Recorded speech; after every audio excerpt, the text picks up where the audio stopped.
welcome back. Today I have a different video for you all. It is going to be a June books I've read and a July books I hope to read, or a June wrap-up and a July TBR, as the professionals would call it. I have not read a lot of books this year thus far. I read a lot of books last year, for me at least, which is not that many because I am a pretty casual reader, I would say. And I didn't read any books for the first basically 5 months of this year. But I was inspired to get back into reading, and so I have. There are some new books that I'm gonna share, some old books also in here, and by old I mean did not come out in the last decade, perhaps the decade before, if not the decade before, but nothing like, there are no classics in here, I'll say that much. And some books that I have already read and am looking to reread or am in the process of rereading. So yeah, the first book, which I don't have on hand because I am lending it out, is Funny Story by Emily Henry. I forgot that she was writing a new book, and then I remembered that she was writing a new book, and by that point it was already like, there was like already massive hold lines at the library and on Libby, and so I was like, what if I just bought it at Target, read it, and if I didn't like it, return it? Which is not, I did not return it because I liked it. I don't want to, frankly, I'm not a very critical reader in that I read a book, I decide whether or not I like it, and then I move on. I don't spend that much time dwelling on how I feel about books. And so if you're here for a juicy review, perhaps not the video for you. Mostly this is for me holding myself accountable to actually reading and sharing my reading journey. But yes, Funny People by Emily Henry. I have read, I think, pretty much all of her other books. She's been a really hit or miss author for me, in that I either kind of love or hate what she writes. So books that I have really not liked were Beach Read, which I think I DNF'd like by the, like, I think I got to like the last 50 pages and just like could not continue.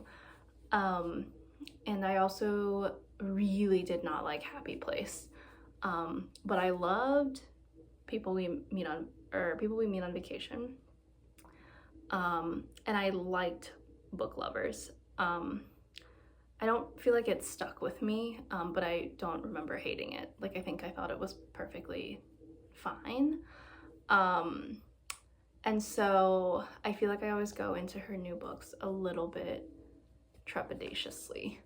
So, Funny Story, I am pleased to report I enjoyed quite a bit. I thought it was definitively funny, and I really enjoyed, I had to look up, I'm not good at retaining details about books that I read unless I feel really moved by them, and I wouldn't say I felt like particularly moved by this book. But the main characters are Miles and Daphne, and I guess the synopsis of the story is that they are both in relationships, and they're, I think, engaged to be married to their respective fiancés, and then their respective fiancés leave them for each other. And then they find themselves in a situation where they're moving in together out of convenience. And I'm not exactly sure, I don't really feel like there's a specific romance trope that they're hitting. I think it like dabbles in fake dating, but like nowhere near like the level of fake, like it to me it didn't feel overtly fake dating. I don't mind the fake dating trope. I don't really mind any of the romance tropes. I take what I can get. But I think things that Emily Henry did really well in this book was the banter between the two main characters. I thought it was so funny. Like, I think I like literally laughed out loud several times while reading the book. And I thought the plot was not bad. And the characters were like more or less well developed. I just don't I don't remember a lot about it at this point, which isn't, I don't think it says anything about the book itself. It's just me and how much I hold on to what I think of as like silly little reads. But I would recommend. I, at the end of the day, enjoyed it a lot. So that was Funny Story. That was the first book that I read in June, the first book that I read in many months, and I think it was like just the right thing to kick off my reading, to kick me out of my reading slump, let's say. And so that was Funny Story. The second book I read, which I also don't have with me because it was a Lucky Day book, which is a thing that my local library does, where they carry, like, they're typically like newly released or like highly in demand books that you can't place holds on, but if they happen to be there, you can check them out, and you can't renew them though, so you have to return them after the 3-week borrowing period. And so I was perusing and found How to Solve Your Own Murder, I believe it was called, and I don't remember the author's name off the top of my head. But that was like a very fun murder mystery featuring someone named Francis, who is essentially, what's the word? I guess like the heir of her like great aunt's estate. And basically her great aunt, basically like the synopsis is that her great aunt gets this fortune when she's like a teenager that's like, someone's gonna murder you. And it's kind of like a riddle-esque fortune. And so her great aunt spends, her whole life trying to figure out, like basically keeping tabs on everyone in her life, so that when the time comes that she does get murdered, she will hopefully, like, all signs will point to who murdered her. And then lo and behold, however many years later, she gets murdered. And so it is up to the great niece, Frances, to figure out who done it. And it was a very fun read. I enjoyed it a lot. And I would recommend, like a fast-paced, plot-driven book with compelling characters. Yeah, I enjoyed it aplenty. The next book I read, I was feeling like I wanted to read something more, I don't want to say serious, but I feel like I needed a palate cleanser from like what I think of as like fast-paced, plot-driven contemporary fiction that doesn't, I don't want to say they don't have a lot of depth, but there isn't necessarily a lot of depth. And so I took a sharp left turn and read This Is How You Lose Her by, I should have looked up how to pronounce this, but I didn't because I feel like I've heard varying things, but in my brain it is Junot Díaz. But I've also heard that it might be Junot Díaz. So apologies in advance. I picked this up because I was thinking about The Brief Wondrous Life of Oscar Wilde, which I also haven't read, but was thinking about. But I saw this at the library and thought, I'll consider it. And so I read this mostly on the beach, and it was fine. I think it was a nice palate cleanser. At the end of the day, I'm not sure I'm the target audience for Díaz's work, but could I tell you what it's about? It's a bunch of short stories that revolve around essentially I feel like he writes a lot of things retrospectively, and so it's about a guy named Junior from the Dominican Republic, and kind of various lovers and girlfriends that he's had, and the ways in which he has failed them as a partner and companion, and kind of being a serial cheater and kind of being a misogynist asshole is kind of the vibe. I think I struggled a little bit with it because it's like, I think like Junior is like aware that he's like kind of a tool and an asshole, and that, you know, many of the women that he's in relationships with he does not deserve, and he like does things that they don't deserve, but it doesn't really feel like he is looking to change at any point in the story, which I think felt hard for me to grapple with. But I think things that I ultimately did enjoy about the book were, I think it's like totally like I feel like Junior is just coming from a world that I'm like wholly unaware of. Like I don't really know much about the Dominican Republic or the immigrant experience in that sense, and I don't know, I also don't know what it's like to self-sabotage and be a serial cheater. So, you know, in that way I feel like I have gained something, for better or for worse, if you will. And then the last book I read this past month was Begin Again by Helly Acton. I was really looking forward to this book. I saw it on the shelf, read the synopsis, and was like, oh, tell me more. So it's about a woman named Frankie who is on the cusp of her like 36th birthday. And she dies. That is not a spoiler. She dies within the first couple of chapters of the book, pretty much. And she, up until that point, she has been broadly unhappy with her life choices. I think she really hates writing these like gross tabloid articles about celebrities. She hasn't been in a long-term like she's looking for, I think, you know, a long-term relationship, but hasn't been very successful in dating. She feels some kind of way about her relationship with her parents. She just like doesn't have a lot to be happy about.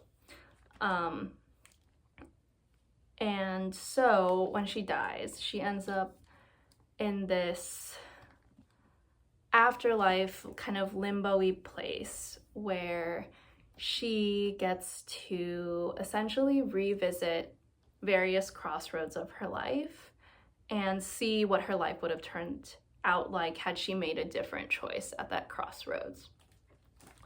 And I will almost certainly remember the most about this book because I finished it just a few days ago. And I feel like the premise was super interesting, because it feels very relatable to wonder, you know, had I done this differently, what would my life look like now? I think things that I did not love were that I think I just didn't love the main character. I think I didn't love Frankie. I think I sympathized, but she was also just kind of annoying. And I also just feel like I feel like some of her crossroads were like relatable, you know, especially like there's one, a lot of them revolve around her like long-term relationships that have ended. And I feel like that can be really relatable. But I think some of them just felt silly and contrite. And it's just like, really? This is all sounding vague in an effort to like not spoil anything, but frankly I just don't feel like there's much to spoil because I just don't feel like all that much really happens. I just also feel like, and so the format of the book is like you get to live with her, right? Like she gets to spend 24 hours in these different lives. And it just like got kind of old after like alternate reality number 3, and there's like 5 of them, and I was just like, oh my god, get on with it. Get on with it a little bit. Yeah, so ultimately really exciting premise, but I think fell short in like character development. Like I think it was an easy read and like a page turner. I mean, I think it was a page turner up until like almost exactly the halfway point, and then the rest of it felt like a slog. But at the end of the day, I didn't feel like Frankie was a compelling protagonist, and I really, really wanted to relate to her, and like, I just felt like, I don't know. I don't have a lot of good things to say about this. I can't believe, I think I originally rated it 3 stars, and I think I'm bumping it back down to 2. I don't know. I wish she made more interesting decisions, you know? But whatever. So, I would pass on this, I think, if I were you. So, those are the books that I have read. I am in the process of reading a couple of books. One is a reread of The Virgin Suicides. I really wanted to, I had just watched Lost in Translation and was just thinking about like Sofia Coppola and like the like summer hazy idyllic, like the idyllic summer girl gaze vibes, and which I think is captured in this novel and is also captured in Sofia Coppola's rendition of this novel. I haven't watched the movie in a very long time, but I thought this would be a nice summer read. It's taking me I've picked it up and put it back down a few times because I think I had finished Funny Story and then started this and then like got kind of tired of it and wanted something more fast-paced, so put it down. But I picked it back up and I'm about halfway through it now and I'm really enjoying it. And that's all there is to say about that. I don't know, I'm not gonna go into the synopsis. It's basically about a bunch of sisters. It's about a bunch of mysterious sheltered sisters. The other book that I am currently reading that is a reread, but a reread in a different way, is Love Theoretically by Hazelwood. But the version that I am currently reading is in Spanish.